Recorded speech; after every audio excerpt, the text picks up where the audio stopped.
तर जसं की आपण कॉलेजेस बद्दल बोललो, पण आता जे युग आहे जे-डबल-ई, सी-ई-टी आणि स्पर्धा परीक्षा यांच्याबद्दल विद्यार्थ्यांमध्ये संभ्रम असतो. तर त्याबद्दल प्रयागबाई पाटील कॉलेजच्या शिक्षकांचं काय मत आहे तेच आपण त्यांच्याकडून जाणून घेतोय. नमस्कार सर, स्वागत आहे तुमचं. नमस्कार. तुमचं नाव काय आहे आणि अ, इथला अनुभव तुमचा? मी अजय मिरकले. माझं 2014 साली एम.एससी मॅथ झालेलं आहे आणि 2015 पासून मी या फील्डमध्ये काम करतोय. अच्छा सर. मग म्हणजे मला 10 वर्षाचा अनुभव आहे या क्षेत्रामध्ये. अच्छा. त्याच्यामध्ये मी बोर्ड, सीईटी आणि जे-डबल-ई हे तिन्ही लेव्हलवरती टीचिंग करतोय मॅथमॅटिक्स या सब्जेक्टसाठी. ओके.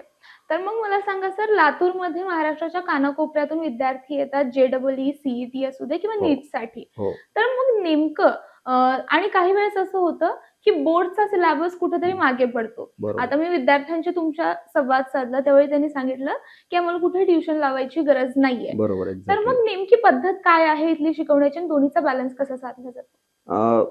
सुरुवातीला आपल्याला एक गोष्ट समजून घ्यायला लागेल की जे मुलं कॉम्पिटिटिव्ह एक्झामसाठी येतात तर जे मॉड्यूल पॅटर्न आहे त्याच्यामध्ये मुलांना 11वीचा सिलेबस काय किंवा 12वीचा सिलेबस काय, त्याच्यामध्ये कॉम्पिटिटिव्ह एक्झामचं सिलेबस काय आणि बोर्ड पॅटर्नचा सिलेबस काय, याच्यामध्ये बायफर्गेटच करता येत नाहीये. अच्छा. सगळ्यात महत्वाचं. आणि मुलांना काय व्हायला लागलंय की ज्यावेळेस त्यांनी 10वी मधून 11वी मध्ये येतात, पर्सेंटेजच्या बेसिसवरती म्हणा किंवा काय, प्रत्येक पालकांना असं वाटतं की आपल्या मुलामध्ये ते गट्स आहेतच. तर ते सुरुवातीला येत असताना खूप म्हणजे मोठे स्वप्न बघतात. नीट करायचंय मला जे-डबल-ई करायचंय. मग पण 10वीचा जो काही त्यांचं पर्सेंटेज आहे किंवा सिलेबस आहे तो आणि 11वी-12वीचा आपण कम्पेअर नाही करू शकत. 11वी-12वी मध्ये खूप डेप्थ लागते आपल्याला आणि पूर्ण नॉलेज ओरिएंटेड आपल्याला स्टडी करावं लागतं. एक्झाम ओरिएंटेड करून नाही चालत. आणि सुरुवातीला काय होतं की म्हणजे स्वप्न खूप मोठे बघतात, पण ऍट द एंड आपण बघायला आलोत ना तर ते मुलं मॅक्सिमम म्हणजे 70-75% मुलं हे सीईटी कडे वळतात. याचं नेमकं कारण काय, तर त्यांना म्हणजे क्लिअरिटीच नाहीये की नेमकं सिलेबस काय. आणि सीईटी आणि नीट साठी आपण बघू शकतो की 50% क्रायटेरिया आहे. स्पेशली माझ्या मॅथ साठी बघायला गेलं तर 75% आहेत. मग बोर्डमध्ये जर 75% पाहिजेत तर मग अगोदर त्यांना बोर्डची प्रॅक्टिस झाली बरोबर. बरोबर. हा, म्हणजे त्यासाठी एक्झाम्स तर होतात पण त्या जेई किंवा नीटच्या दृष्टीने घेतल्या हो, जातात. एक्झॅक्टली. आणि क्लासेस मग रिझल्टच्या वेळी असं होतं की 75%चा जो क्रायटेरिया आहे तो बोर्डसाठी फुलफिल होऊ शकत तो मागे राहतो. राईट. कारण काय की मुलांना 2 वर्ष फक्त आणि फक्त एमसीक्यू पॅटर्नच्या परीक्षा देऊन सवय आहे. बोर्ड पॅटर्नची त्यांची म्हणजे प्रिपरेशन झालेली जरी असली तरी त्यांना रायटिंग कसं करायचं किंवा 3 तासामध्ये आपल्याला कम्प्लीट करायचं पेपर रायटिंग ते माहितीच नाही. आता आपण कॉलेजमध्ये काय करतो की दिवाळी झाल्याच्या नंतर आपण 3 प्री बोर्ड घेतोय. ओके. आणि फर्स्ट टर्म आणि सेकंड टर्म अशा 2 एक्झाम म्हणजे टोटल 5 एक्झाम व्हायला लागल्यात. फर्स्ट टर्म सेकंड टर्म हे हाफ सिलेबस वरती होते आणि प्री बोर्ड आहेत म्हणजे फुल सिलेबस वरती होतात. म्हणजे 5 एक्झाम मध्ये त्यांना तेवढी प्रॅक्टिस होणार आहे रायटिंगची. आणि इन टाइम आपण पेपर चेक करून त्यांना जे काही म्हणजे त्यांच्या अडचणी असतील किंवा त्यांच्या जे काही रायटिंग मध्ये जे काही चुका व्हायला लागल्या त्याच्यावरती आपण त्यांना म्हणजे थोडंसं लक्षात आणून देऊन त्यांना त्यांच्यामध्ये इम्प्रुव्हमेंट करायचा प्रयत्न करतो आणि त्याचा चांगला आउटपुट आम्हाला बोर्ड पॅटर्न मध्ये या ठिकाणी भेटायला लागलेला आहे. अच्छा. तर आणखी एक मला माहिती मिळाली ती म्हणजे प्रत्येक विषयाचे 2-2 लेक्चर्स होतात असं विद्यार्थ्यांसाठी. नेमकं काय संकल्पना आहे? हा, एक्झॅक्टली. आता जे कोचिंग क्लासेस मध्ये सांगतात की आमच्याकडे 5 फॅकल्टी आहेत आणि 10 फॅकल्टी आहेत, ऍक्च्युअली मला तो ड्रॉबॅक वाटतो. का, कारण आपल्याकडे जर आपण बघायला गेलात की म्हणजे 8, 9, 10 पर्यंत तर एक सब्जेक्ट एक टीचर किंवा मॅक्सिमम एक पार्ट एक टीचर असं शिकवतो, बरोबर का. मग तीच संकल्पना आपण आपल्या कॉलेजमध्ये आणलेली आहे की एक पेपर जो आहे मॅथचा एक टीचर शिकवणार, दुसरा पेपर दुसरा टीचर शिकवणार.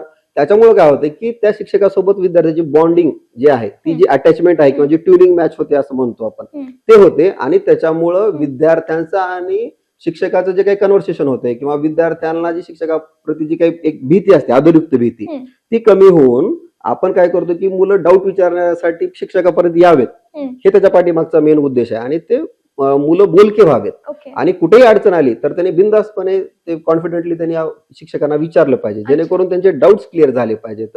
1-to-1 इंटरॅक्शन झालं पाहिजे. कारण 500 मुलांचा क्लास आणि 50 मुलांचा क्लास ह्याच्यामध्ये खूप म्हणजे जमीन आसमानचा फरक वाटतो मला. अच्छा. तर मग आणखी एक ट्रेंड आलाय किंवा आता एक पद्धत आली आहे ती म्हणजे आफ्टर दिवाळी एक्स्ट्रा क्लासेस. तर सीईटी साठी वगैरे हे क्लासेस लावले जातात 2-3 महिन्यासाठी काहीतरी पद्धत आहे. तर याकडे कसं बघता तुम्ही? नाही, आता या मुद्द्याला जोडूनच मला त्याला म्हणजे एक्सटेंड करावं असं वाटतं की आमच्याकडे 5-10 फॅकल्टी आहेत म्हणून तर सांगतात, मग इन टाइम सिलेबस कम्प्लीट झालाय का, नाही. आता घेत असताना 11वीची सेपरेट फीस घेतात, 12वीची सेपरेट फीस भरा म्हणतात. बरोबर. पण 11वीचा सिलेबस ऍक्च्युअल मध्ये 11वी संपलाय का? हा. नाही संपलेला. हा. 12वीचा सिलेबस मग 12वी इन टाइम संपलाय का? कारण टायमिंग पण खूप महत्वाचं आहे ना. बरोबर. तुम्ही 12 महिन्याचं शेड्यूल घेताय आणि जर समजा तुम्हाला आता दिवाळीच्या नंतर ऍक्च्युअली काय व्हायला पाहिजे, प्री बोर्डच्या एक्झाम मी जसं सांगितलं तसं, आणि त्यांची एक प्रॅक्टिस झाली पाहिजे, त्यांना सेल्फ स्टडीला वेळ भेटला पाहिजे. आणि त्या काळामध्ये जर परत विद्यार्थी जर ट्युशन एरियामध्ये जात असेल, म्हणजे ट्युशन करण्यासाठी जात असेल, बरोबर. तर मग त्यांना अभ्यास कधी करणार? मग रिव्हिजन आणि सेल्फ स्टडीची एक्झॅक्टली. कारण हे बघा, सर्वच मुलं हुशार आहेत का? हुशार आहेत, पण ते वेगवेगळ्या त्यांच्या क्षेत्रामध्ये हुशार आहेत. सगळ्यांनाच म्हणजे फिजिक्स सोपं जाते का? नाही जाणार. किंवा सगळ्यांनाच मॅथ सोपं जाते का? नाही जाणार. किंवा सगळ्यांनाच केमिस्ट्री आवडते का? अशातला भाग नाही म्हणू शकत आपण. मग त्या प्रत्येक सब्जेक्ट वाईज म्हणा किंवा प्रत्येक कंटेंट वाईज आपल्याला स्ट्रॅटेजी बनवावं लागेल आणि त्याच्यानुसार त्याला वेळ देऊन त्या पद्धतीने त्याचा अभ्यास करावा लागेल. जसं की मॅथमध्ये आता प्रॉब्लेम सोडवायचे किंवा फिजिक्समध्ये न्यूमरिकल सोडवायचे आपल्याला, ते रायटिंग प्रॅक्टिसच करावं लागणार आहे. रायटिंग प्रॅक्टिस हे रिडिंग करून नाही चालत. किंवा एका तासासाठी जो वेळ लागणार आहे तुम्ही अर्ध्या तासातून 15 मिनिटात निपटू शकतो का? नाही निपटू शकत. मग दिवाळीनंतर मुलांना सेल्फ स्टडीला वेळ भेटला पाहिजे आणि बोर्ड पॅटर्नच्या एक्झाम वरती त्यांनी फोकस केलं पाहिजे. कारण आमच्याकडे असे विद्यार्थी आहेत ज्यांनी मेन्स मध्ये रिझल्ट आला, ऍडव्हान्सला क्वालिफाय झाले आणि इकडे 75% नाही आले. मग इथं नुकसान झालं मुलांचं. याच्याकडे पण मुलांनी आणि पालकांनी स्पेशली लक्ष द्यायला पाहिजे असं मला वाटतं. नक्कीच सर. तर हे काही प्रश्न होते आणि या काही शंका असतात. म्हणजे कसं असतं, विद्यार्थ्यांमध्ये गुणवत्ता तर असते, पण त्यासाठी योग्य मार्ग असणं गरजेचं आहे.